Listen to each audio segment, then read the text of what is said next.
That's right, no cap today. So the audio quality is probably going to be a little bit shit, or it's just going to kind of be a bit choppy. It'll get louder and softer at different points of the video depending on where I'm kind of like turning my head and where it is in reference to the actual microphone, but hopefully it's not too bad. I wore a tighter shirt today, as much as I hate tight shirts, just so it wouldn't move around as much for you. But my two caps are actually, or my two hats I should say, are dirty. They're sweaty as hell, so they're in the wash at home. They haven't dried yet. So that's the reason why I'm hatless tonight.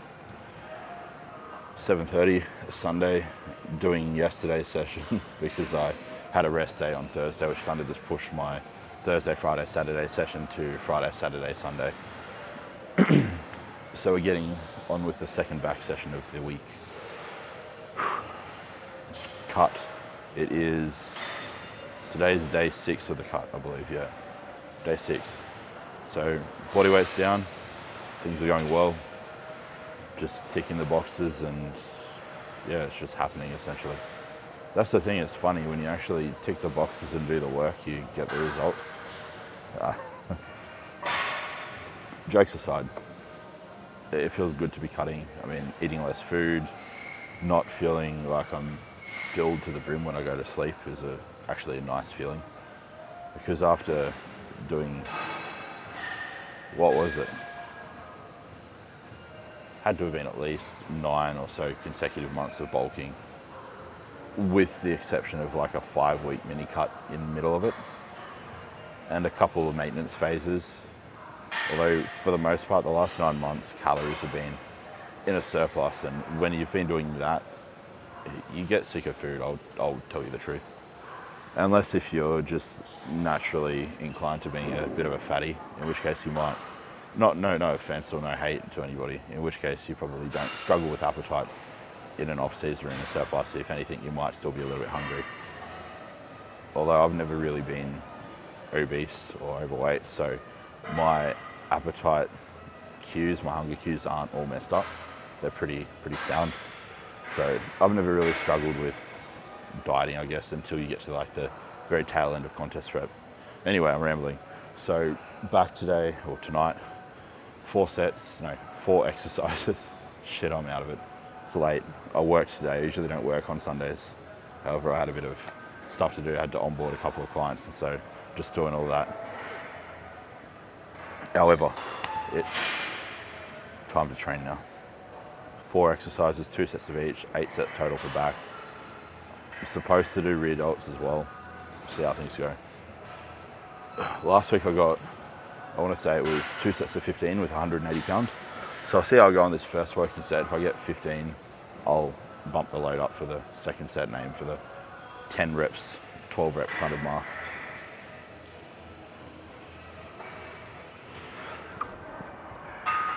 Ooh.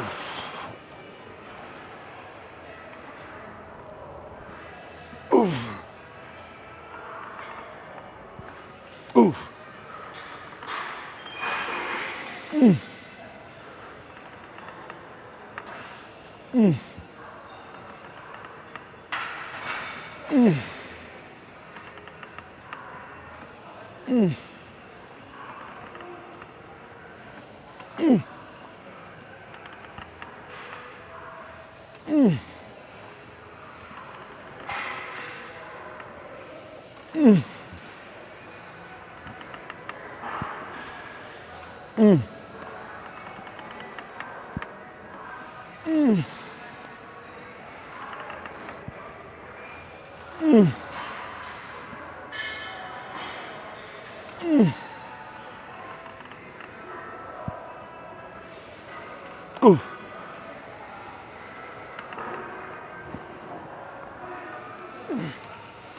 Oh. Oh. So it wasn't too bad. That was, 15 reps. Felt like there's probably 2 reps in the tank if I really kind of like grinded it up. So I threw another 50 pound on here, so just an extra 25 each side. So there's two pins for plates on this machine. And that should land us, or land me I should say, not you, land me around 10, 12 reps. We'll see. as usual, my Old Faithful, EAAs and Carbolin, intra carbs, intra aminos, very important shit. Well, not very important, but it's important, it's relevant. If you've got all of your other T's crossed and all your other I's dotted, like you're dialing your nutrition in terms of your actual meals throughout the day, dialed your recovery in, your training in, then the only other thing left after that is dialing in the finer kind of details like supplementation, super supplementation, and peri-workout nutrition. Although I would say peri-workout nutrition should be dialed in regardless. But when compared to your overall kind of nutrition throughout the day, if we're going to look at them as two separate entities, your overall nutrition throughout the day plays a much bigger role. Although intra-workout nutrition is still relevant when you've got all those other boxes ticked, basically.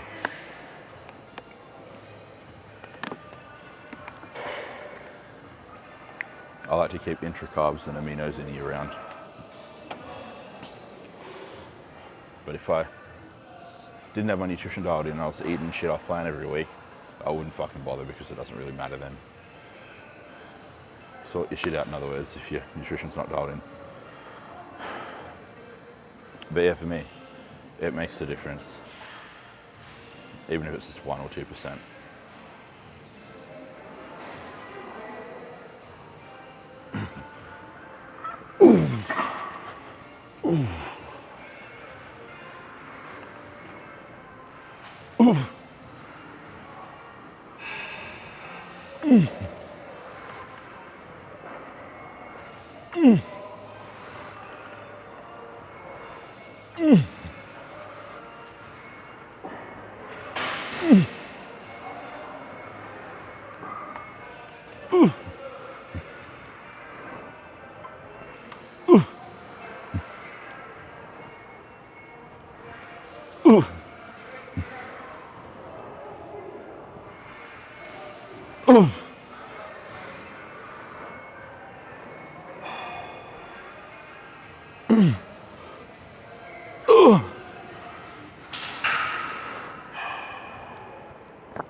So last week it was 12, yeah, I got 12 reps for all of my sets at 90 pound a side. So this week I'll go 90 pound a side for the first set. If I hit 12, feels like there's a couple in the tank, I'll bump the weight up for the next set. It's funny, I love this movement, but I also hate it at the same time. And a big part of the reason why I hate it is the fact that it's unilateral, so it takes twice as long to do. If unilateral movements didn't take so long to do, I'd honestly love them with no kind of, I guess you could say, hate or negativity towards them, but they take so goddamn long to do, so I'm not a big fan of it.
Got the 12 reps, but as soon as I started that right side, it felt like a bit of a cramping sensation in my right armpit. So that can be a good thing, or it can just be a bad thing. Good thing, or I should say, not a serious thing, being that it's probably just a muscle cramp.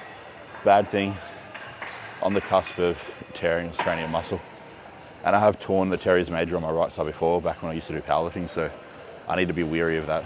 I'll have a solid rest period before the next set. A few more sips of my EAAs and carbs, and then I'll go for it. I'll probably just play it safe today and keep it at this weight, even though I want to escalate the load. It's better safe than sorry, and you have more to lose from going heavier 1 week and basically tearing a muscle and not being able to train that muscle properly for 2 to 3 months, versus going a little bit lighter for one session and potentially doing enough to kind of offset the likelihood of injuring yourself and therefore not screwing up the next 1 to 2 months or 2 to 3 months of training.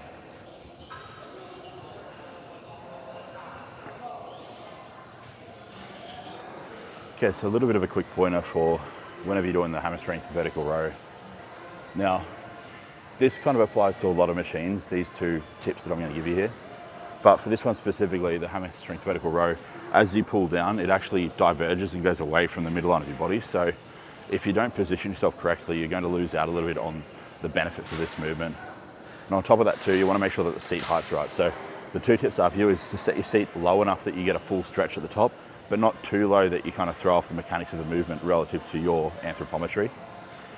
And then the second one is you want to kind of slide your position on the seat to the side that you're working, and then also kind of turn your torso a little bit so that you're lining yourself up with the actual mechanics of the machine. And basically from here, you're able to more effectively load the lat in the stretch at the top, and then also get a better peak contraction at the bottom.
Couldn't resist the urge to do not a second set, a third set, but a second attempt of the second set.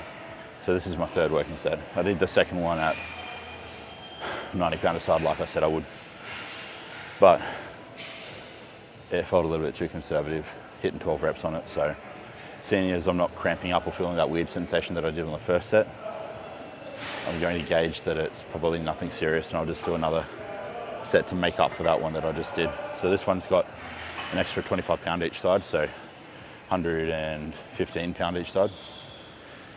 So that'll be my second set that I record. 90 pound aside for the first one for 12 and 115 pound aside for whatever I get on this for the second and final working set.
So I'll definitely do the 2 working sets next week at that weight. I think 90 pound aside is a little bit too light for me now. So I should be. I've been using that weight, that same weight I'm pretty sure, for at least 4 weeks. So it's definitely time to escalate. It was 90 pound last week, so yeah. The 20 kilo plates, not 45s. That's the only bad thing about this gym is, I've said it before, all the metal plates are a mixture of kilos and pounds. So you think you got a 45, then bam, it's a 20 kilo plate. It's depressing.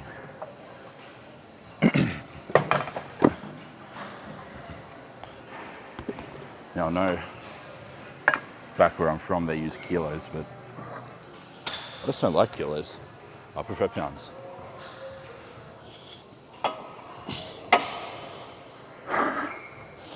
Alright, so 2 working sets of this.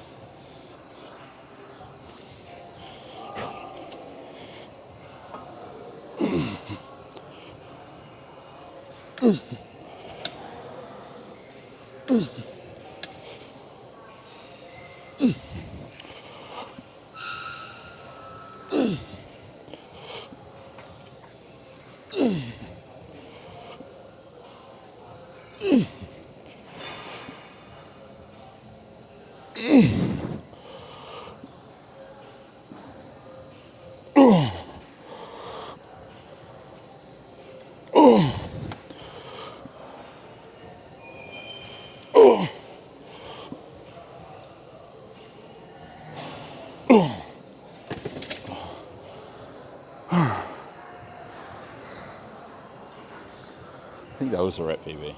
I hope it was. I hope. Let's have a look.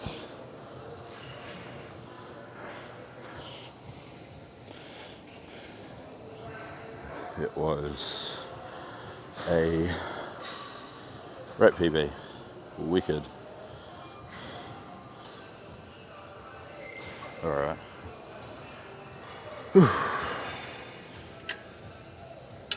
Might actually try having my feet up here, see if it feels any better. From memory, it didn't feel too great last time.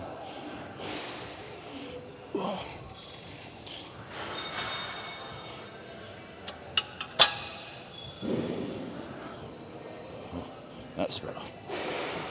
Maybe I just had it a little bit too high last time, because now that I've set the foot pad a little bit lower, it feels pretty comfortable. And by comfortable, I mean like comfortable on the chest.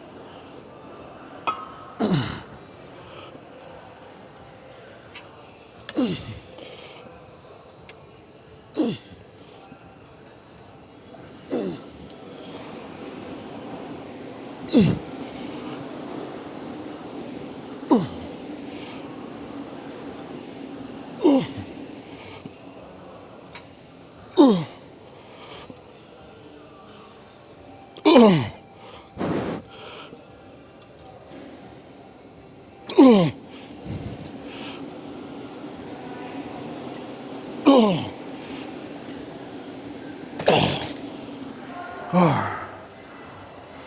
right, so final exercise of the session, bent over dumbbell rows.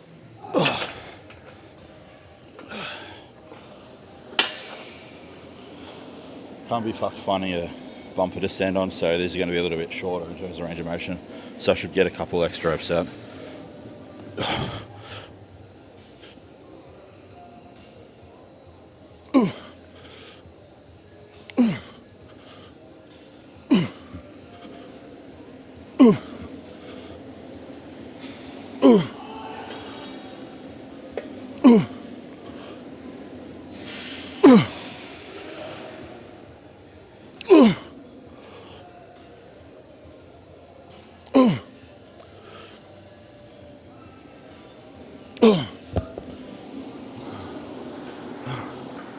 Got 11 reps on that first set, which is pretty good because I got, I believe, like 8 or 9 reps last week with the deficit or the elevation.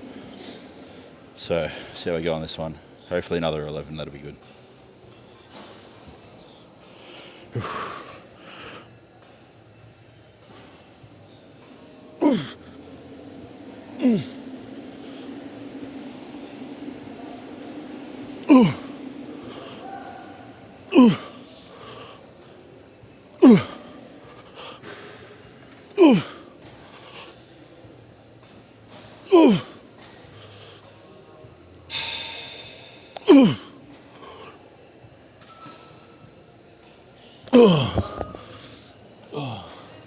Not quite. Still decent.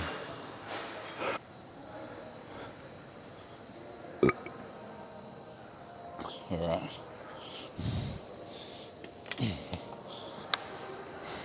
Readouts now. So do 3 my rep match sets. That'll be it.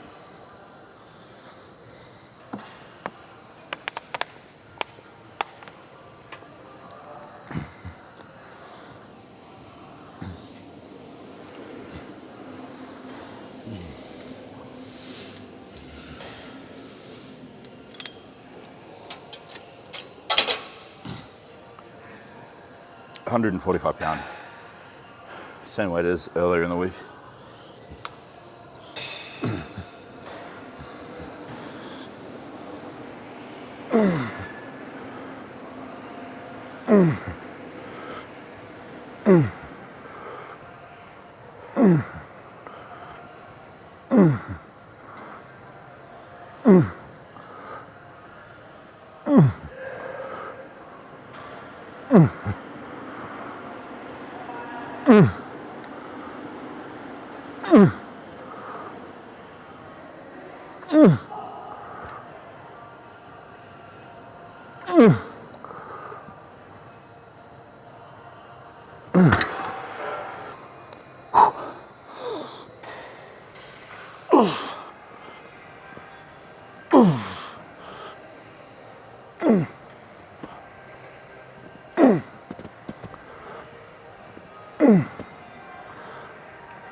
it. I'm going to do a fourth set.